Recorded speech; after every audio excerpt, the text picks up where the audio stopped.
Hey, it's me again.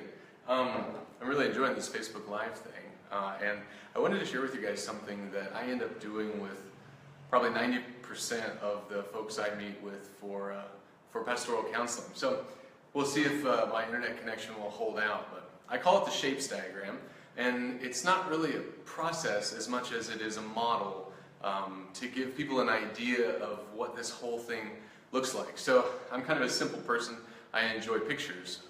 Actually, I developed the model when I was doing some counseling with Cambodians, and they were smart enough to understand all this stuff. It was just that my language ability was not quite up to par, and I was trying to communicate these big ideas and these emotional concepts with the Khmer that I knew, and it wasn't working well. So I started drawing pictures, and then I started using the same diagram with English-speaking clients, and it has proved to be really useful. So I want to share it with you guys here, and if it's helpful for you, if it's useful for you, cool. If you don't like it, or if it's not useful for you, then that's cool too. We can still be friends. So anyway, it starts off here in the middle with emotions.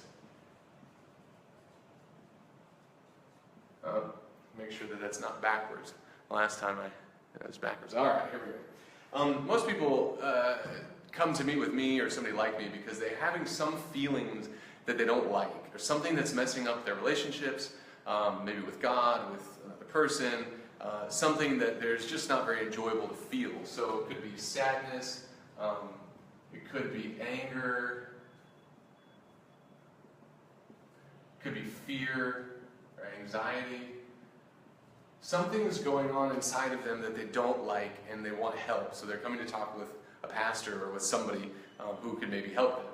And they know what that feels like and they don't like it. So what a lot of people do, what pastors often do, or friends, if you go to friends, is start listing out the steps that the client should not do, because those steps are going to lead to a negative result. Alright? And then we start giving advice of here are the steps that you should do, because these steps are going to lead to a positive result.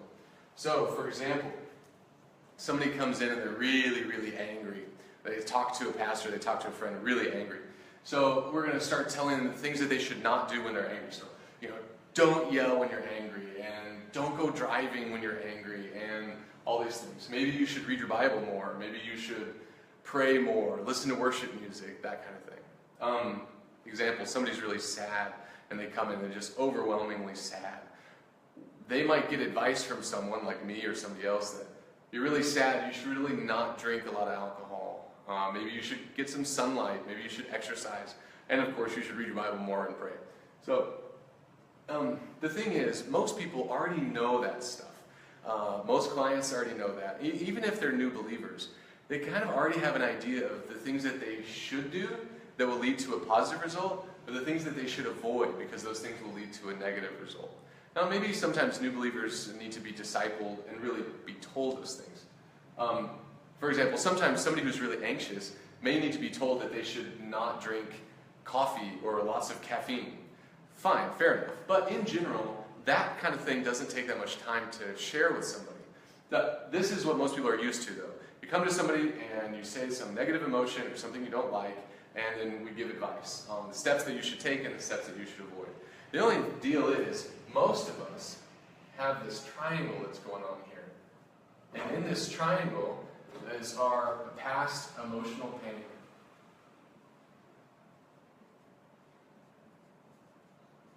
And lies that we believe. Lies that we believe. Usually, in my experience, those things are connected. For example, something traumatic happened or something very hurtful happened to me in my past. That causes me to believe lies about who I am or about who God is. So, for example, somebody who's abused in the past, very emotionally painful event, may begin to believe the lies like, nobody will ever love me, I'm not worth anything, those types of things. So, if the emotions are balancing on this triangle, it's very difficult to stay balanced, and most people actually expend a lot of energy trying to maintain sort of an equilibrium. And most people know what that feels like, and maybe you do too, when something happens or some big emotion flares up and it all goes cattywampus. You're not quite sure what to do, and it all feels out of control and all feels out of whack. Often, not always, but often, it's because the emotion up here is balancing on past pain. And this emotion is reminding and triggering this past emotional pain, and maybe is stemming from lies that we believe about ourselves or about God. Oh, a phone notification going on here. All right. Low battery. We'll see if it lasts. Yeah. So, yeah. The main point, though, here is to get down to this foundation. To get to the truth is Jesus. Pardon the writing. Okay, so we want to help somebody and ourselves identify the lies that we believe and the past emotional pain. Because when this triangle then gets dealt with, gets healed, those lies are replaced with truth, and Jesus gets in there and heals those old wounds, this triangle can go away. It's so exciting. It's a process, of course, but it can go away. And when that happens, my emotions or the client's emotions, they're still going to have them. I'm still going to have them. But instead of balancing precariously on this triangle of past pain and lies, it's going to be sitting down here on the truth that is Jesus. And it's a totally different ballgame. If I'm feeling sad, but that's triggering all this past pain, game over, I'm out. But if I'm feeling really sad and I'm resting down here on the truth or on Jesus, now we're talking.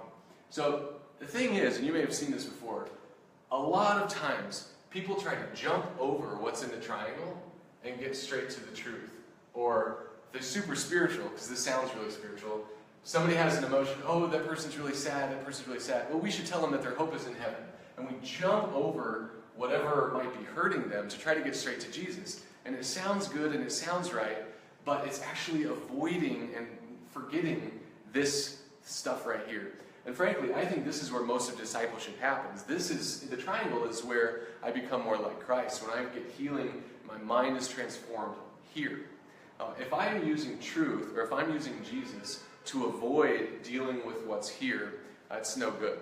And we don't want to do that. But most people have experienced other Christians or leaders jumping over what's hurting them to try to rush to Jesus. Oh, you're really sad? Well, at least you'll see them in heaven. Or don't be anxious for anything, you know, and in all things give thanks, whatever. And they're jumping from here, from the emotion, down to the truth, or down to Jesus. And I say that's like seeing somebody who's drowning and throwing them like a 5-gallon thing of clean water. And we say, well, they have clean water, so I did my job. I gave them water. That's what they need to survive. And I would say, you know, actually, the kind thing might be to reach your hand down, help the person up. Does the person who's drowning need clean water in their life to survive and to be healthy? Yes. And so we should be regularly helping people get good, clean theology, good, clean Bible teaching for their long-term health. But in the middle of this crisis, if we jump over the triangle to try to get to truth or Jesus, it's like we're throwing gallons of water at a drowning person and then saying, oh, we did our job. I don't know why they're still drowning. And we feel really good about ourselves, but we haven't actually helped anybody. And I actually think we've been fairly cruel to people if we've done that, or when we've done that. Yeah. I think there was something else I was going to say, but I am forgetting. Oh, yeah. It's real fascinating to me because when I draw this with the client, about half of the time, the client sees this triangle and says, oh, I know exactly what's in there. And I say, well, do you want to talk about that? And most of the time they say yes. And I say, okay, so the counseling process is primarily going to be happening right in here. This is the framework, but most of our work in a counseling relationship is going to happen here. They don't need me to preach truth to them. They don't need me to preach Jesus to them. They need me to help them meet Jesus in this and invite Jesus into their pain. And the cool thing is that I believe Jesus really wants to meet people there and replace lies with truth and renew our minds and heal our hearts. And when that happens, it's just so exciting. Yeah, the person, yes, I am going to still experience emotions that are uncomfortable. Yes, the client is still going to experience anger sometimes, maybe even anxiety sometimes. But when that anxiety or when that anger or sadness is resting down on the truth, it doesn't destroy them. It doesn't take apart their life.